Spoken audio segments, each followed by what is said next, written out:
Hey guys, GameZack here, and welcome to another one of my Civilization 6 videos. Now, with Civ 6 releasing and all 19 civilizations being officially revealed, I want to look through all the civs because I'm trying to figure out which one I want to play first. So, first up, civilizations in Civ 6 are made up of 4 distinct properties. They are a leader bonus, which is tied to the leader's time period, a civ bonus, which is a permanent ability that lasts throughout the game, the unique unit, which usually replaces an existing unit with a better one, but sometimes it's a unit on its own.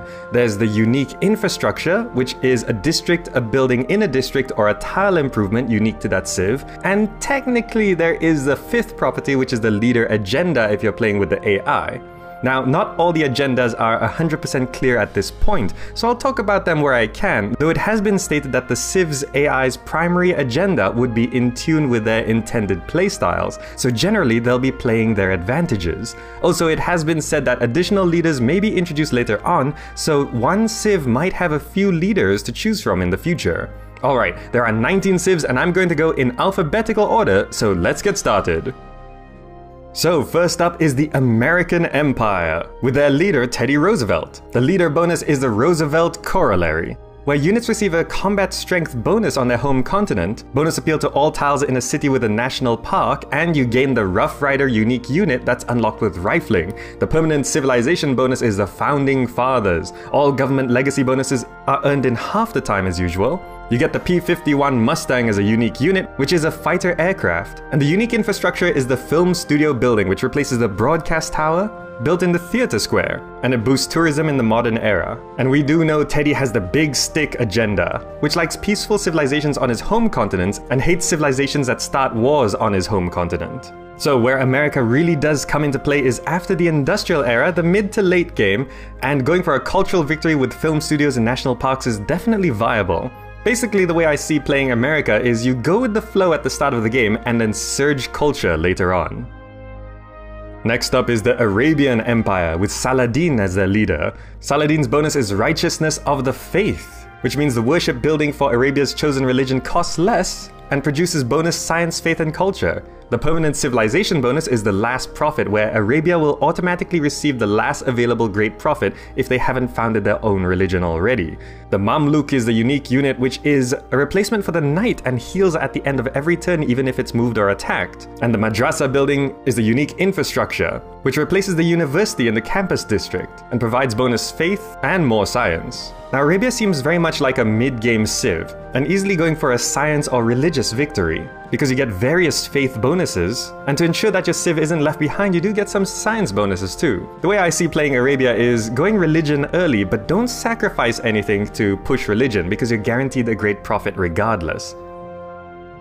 Next we have the Aztec Empire, with Montezuma as their leader. The leader bonus here is Gifts for the Tlatoani, which means luxury resources in his territory provide an amenity to 2 extra cities, and military units receive bonus combat strength for each different luxury resource improved in Aztec lands. The permanent civilization bonus is Legend of the Five Suns, where you can spend your builder charges to speed district construction. The Eagle Warrior is the unique unit here, which replaces the basic warrior at the start of the game and converts defeated enemies into builders. But it only works against other civilizations, not barbarians. And the Tlachli building is the unique infrastructure, giving amenities, faith, and great general points, and replaces the arena in the entertainment complex. And we know Montezuma's agenda is Tlatoani, which likes civilizations that have the same luxury resources as he does, and he'll try to collect every luxury resource available. He also dislikes civilizations who have a new luxury resource that Montezuma does not have. So I do have to say first of all that the Aztecs is the pre-order bonus civilization, which you'll only be able to play for the first 90 days of the game's release if you pre-order the game.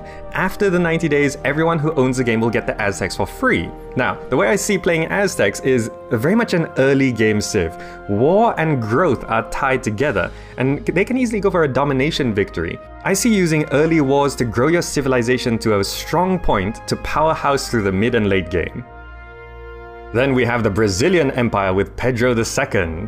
The leader bonus here is magnanimous, which means after you get a great person, 20% of the great person points are refunded. The permanent civilization bonus is Amazon, where rainforest tiles provide extra adjacency bonuses for campus, commercial hubs, holy sites, and theater square districts, and extra housing for neighborhoods built next to them. Minas Gerais is the unique unit here, replacement for the battleship, but it's available earlier on, and it's actually unlocked with the nationalism civic rather than a technology. And the unique infrastructure is the Street Carnival District, which allows you to build the Carnival Project, which basically converts that city's production into amenities to keep people happy.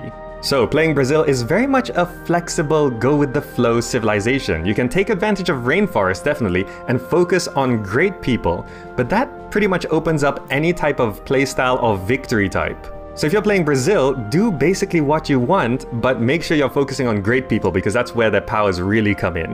Which great people? Well, that's up to you. And then we've got the Chinese Empire with Qin Shi Huang.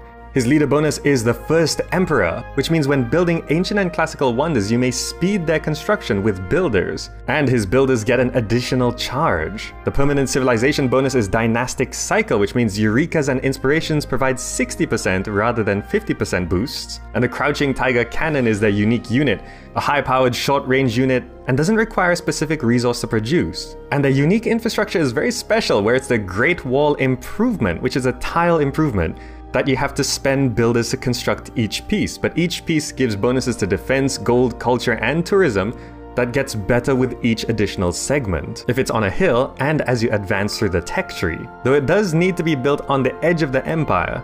We also know that Qin Shi Huang's agenda is Wall of 10,000 Li, and basically dislikes anyone who builds more wonders than him. So China is very much an early to mid-game civ, building early wonders, taking advantage of those builders, so it's a defensive civ to get you boosted for a powerful later game. Grow a strong to medium empire really early on, build lots of wonders, and continue that momentum through the mid-game to ensure that China is very solid and established, letting that Great Wall bonus build over time.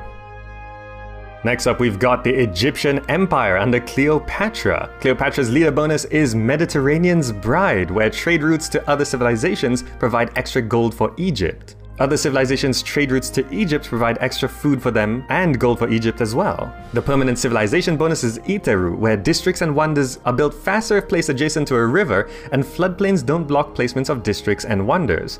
The Marianu Chariot Archer is their unique unit and replaces the Heavy Chariot, receiving bonus movement when starting on open terrain. And the Sphinx Tile Improvement is their unique infrastructure. Sphinxes provide faith and culture and get bonuses when built adjacent to a wonder. And we know Cleopatra's agenda is Queen of the Nile, where Cleopatra will respect you if you have a strong military but despise someone who has a weak military. So Egypt is very much an early game civ, focusing on economic plays, boosting faith and culture while you're at it. The way I see it is you play the growth game by making lots of money through trade and boosting faith and culture with wonders, expand to desert areas that other civs can't really use because of floodplains, and once your economy is super strong, you should be able to go through the mid and late game with plenty of momentum, built up from early economy. Then we have the English Empire under Victoria. Victoria's leader bonus is Pax Britannica, where you get a free melee unit when settling on foreign continents. You also gain the Redcoat unique unit that gains a bonus on fighting on foreign continents and can disembark without using a movement point. The permanent civilization bonus is the British Museum, where each archaeology museum holds 6 artifacts instead of 3 and can support 2 archaeologists at once. The Sea Dog is the English unique unit, replacing the Privateer, and can bully weaker units and can capture enemy ships. And the Royal Navy Dockyard District is the unique infrastructure for England, providing bonus movement for naval units built in it, a bonus gold for dockyards on other continents, and Great Admiral points. And we do know Victoria's agenda is Sun Never Sets. Victoria wants to settle on every continent and will dislike civilizations on other continents. So England's looking like a mid to late game civ, expansionist definitely, large navy yes. Going for a culture victory with museums is definitely viable, and the way I see playing England is you grow your empire at a reasonable rate with a slight focus on culture until you get up a strong navy and then start expanding all over the world. Getting those free melee units on new cities far away is definitely going to come in handy, so going for a domination or culture victory seems ideal. Next, we have the French Empire under Catherine de' Medici. The leader bonus here is Catherine's Flying Squadron, giving 1 level of diplomatic visibility greater than the normal with every civilization she's met. and you get to build an extra spy with the castles technology. The permanent civilization bonus here is the Grand Tour, giving bonus production to medieval, Renaissance, and industrial era wonders, and tourism from wonders of any era is doubled. The Garde Imperiale is the unique unit here, receiving combat bonuses fighting on the home continent, and great general points from kills. And the Chateau Tile Improvement is a unique infrastructure here, which yields culture, must be built near a river, and gains bonuses from adjacent wonders. And we do know Catherine de Medici's agenda is Black Queen, which is to gain as many spies and as much diplomatic access as possible, and does not like civilizations who ignore these espionage activities. So France is clearly a mid to late game civ, especially when spies come into play in the Renaissance. And obviously going for a culture victory with lots of culture bonuses is definitely a thing. The way I see playing France is focusing on culture early on, pushing you down the civics tree as fast as possible, and playing the diplomatic game of allying with other civs and trying to become suzerain of a number of city-states to help keep you safe, levying military in a pinch.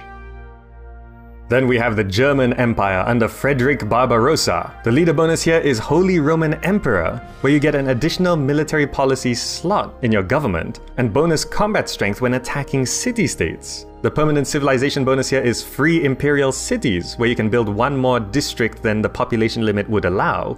Usually it's 1 district per 3 pop, so Germany gets 1 more. The U-boat is the unique unit here, replacing the submarine, has lower production costs and receives combat bonus in deep ocean. And the Hansa district is the unique infrastructure for Germany.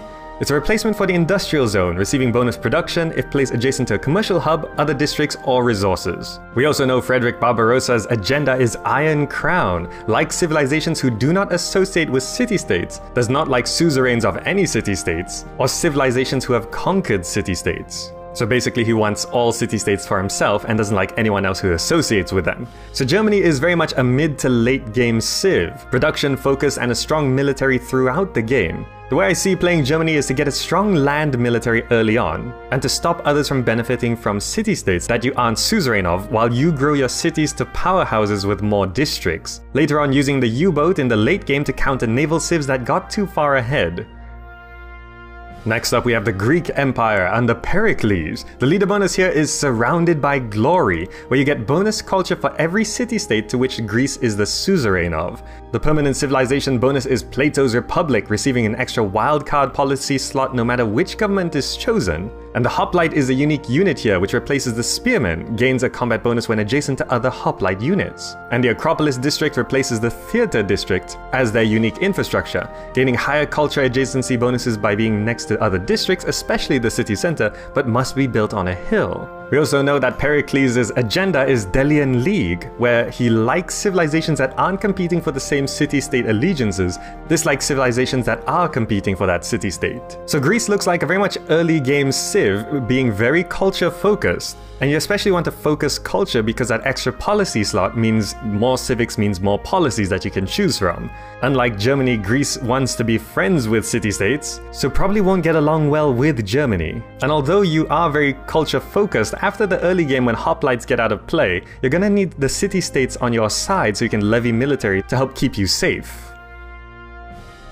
Then we have the Indian Empire under Gandhi. The leader bonus here is Satyagraha, receiving faith boosts for each civilization you have met that has founded a religion and with whom you are not at war. Other civilizations suffer additional happiness penalties for warring against Gandhi. The permanent civilization bonus here is Dharma, receiving the benefits of all follower beliefs of religions present in your cities, not just the ones you have founded. And the Varu is a unique unit here, replacing the Horsemen, and it reduces the combat strength of adjacent enemy units. The Stepwell improvement is a unique infrastructure here, providing food and housing, and gives bonus food if built adjacent to a farm and bonus faith if built adjacent to a holy site. So India is looking like very much an early to mid-game civ, a religious victory definitely. Lots of faith and religious bonuses here.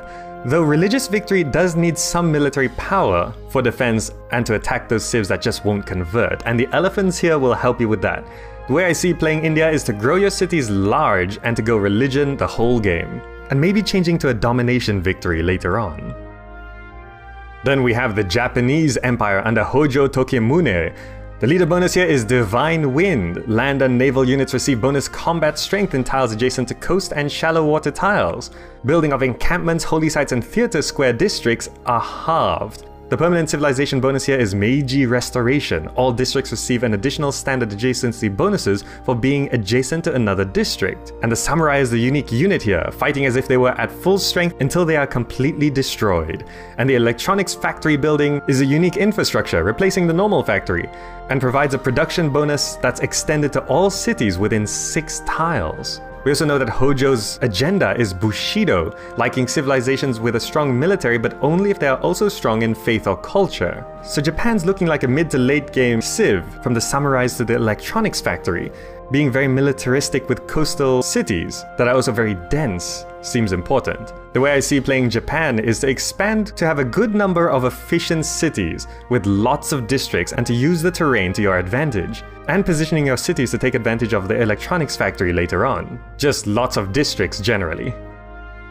Next up, we've got the Congolese Empire under Mavemba Nzinga. His leader bonus is Religious Convert, where he can't build holy sites, but he receives the founder belief benefits of any religion that has become the majority religion in that city, also receiving a free apostle whenever an Mbanza or theater district is built. The permanent civilization bonus here is Nikisi, gaining bonus food, production, and gold from each relic, artifact, and great work of sculpture, and getting bonus great artist and great merchant points each turn. The Ngao Mbeba is a unique unit here, replacing the swordsman, receiving a bonus to range defense and does not require iron to build. Wood and rainforest do not slow them down or block sight, and Mbanza district is a unique infrastructure here, available earlier than the normal neighborhood, providing housing, food, and gold. We also know his agenda is Enthusiastic Disciple, liking civilizations that bring religion to the Congo, and dislikes civilizations that have founded a religion but not brought it to a Congolese city. So Congo's looking very much like an early game Civ, focusing on growth and culture, leaning towards a cultural victory, but large cities are strong in any case. The way I see playing Congo is expanding aggressively with cities and military early on to get large, well-defended cities, setting you up for a strong mid to late game. Then we have the Norwegian Empire under Harald Hardrada, his leader bonus being Thunderbolt of the North, providing the Viking longship unique unit that replaces the galley early on, and it heals in neutral territory.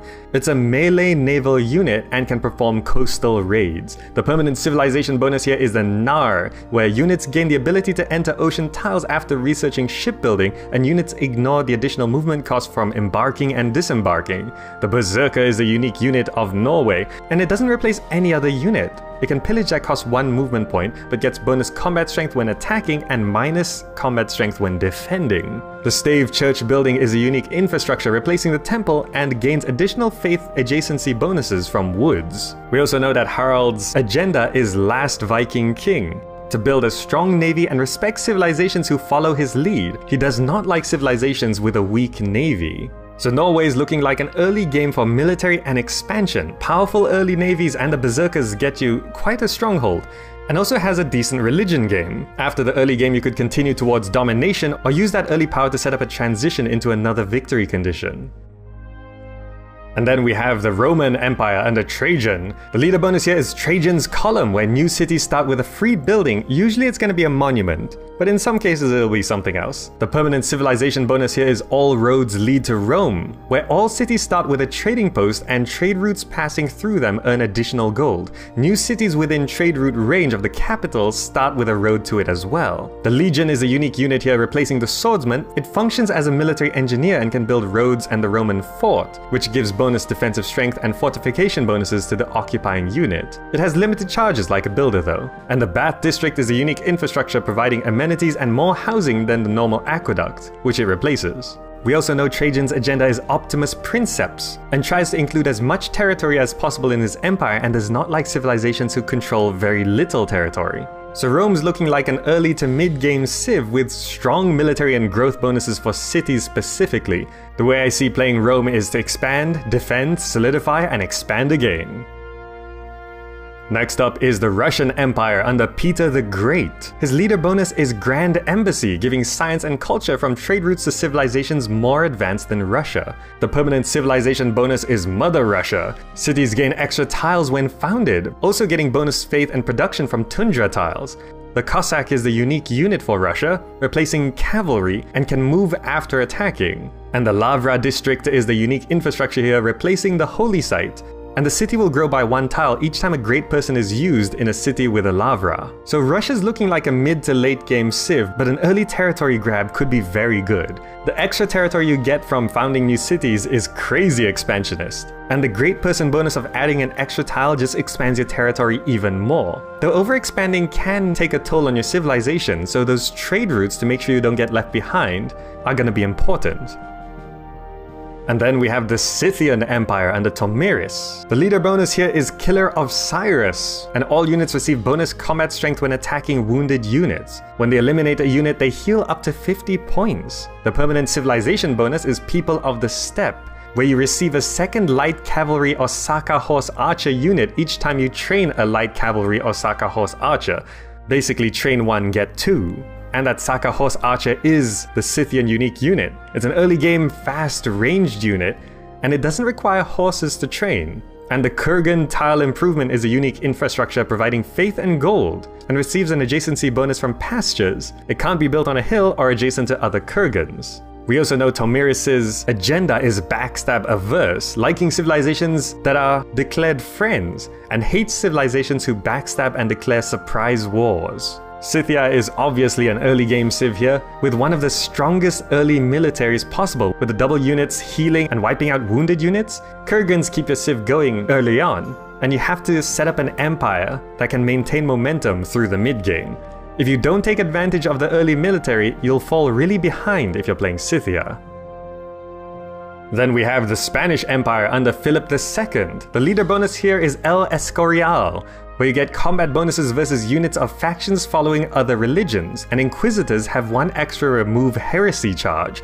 The permanent civilization bonus here is treasure fleets. Trade routes between continents gives additional yields, and you can combine ships into fleets. The Conquistador is the unique Spanish unit here, replacing the Musketman, getting bonus combat strength when stacked with an Apostle, Inquisitor, or Missionary. And if a Conquistador is adjacent to a city when captured, it converts that city to Spain's majority religion. The Mission Improvement is a unique infrastructure providing faith, and increased faith when built on a foreign continent, and bonus science when built adjacent to a campus district. We also know Philip II's agenda is counter-reformer, liking civilizations who follow the same religion and wants his city to all follow the same religion, hates anyone trying to spread their religion into his empire. So Spain's looking very much like a mid-game civ, trade, culture, and religion, super aligned to a religious victory, including tying military together with religion. The way I see playing Spain is to spread around the world once you're strong enough with some good trade routes going, to spread your religion, kill opposing religions, and just keep spreading.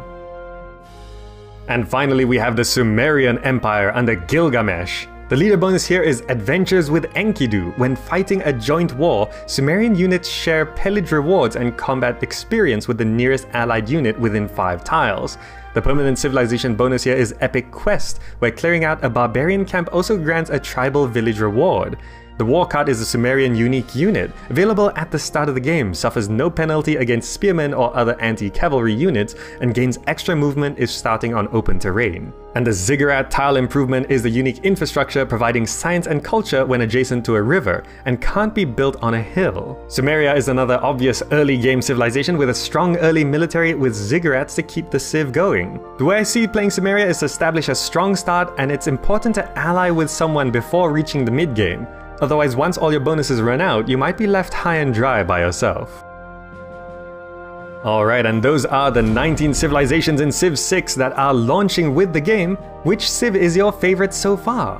Which one are you gonna play first? And also, which civ do you think will be the first one added in the next DLC? The Aztecs are technically the first DLC and they'll be available to everyone in January 2017, but I'm hoping for something from the Southeast Asian region, like the Majapahit Empire or Siam again. Also, if you're looking for more Civ 6 videos, I've got 2 interesting ones for you. The last one was on eras and ages through Civ 6, where I talk about the different eras and what changes between them. And then I have another one on the 5 victory conditions of Civ 6, looking at all these civilizations you might want to know how to win. I also release a new Civilization 6 video every Friday, so subscribe if you'd like to see what else I have in the works. And that's it from me. My name's been GamerZach. Thank you so much for watching, hope you enjoyed the video and found it useful, and I'll see you in the next video.